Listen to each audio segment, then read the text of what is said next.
Pasok na ako, pre. Haha. Maaga ang duty natin dapat. Huwag ka na umabsent.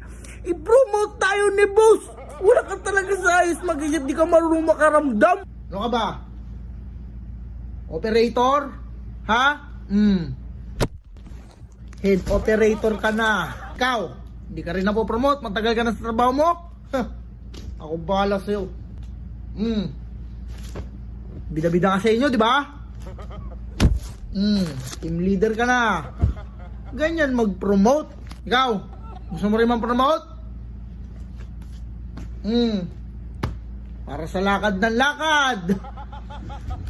Baka mapako.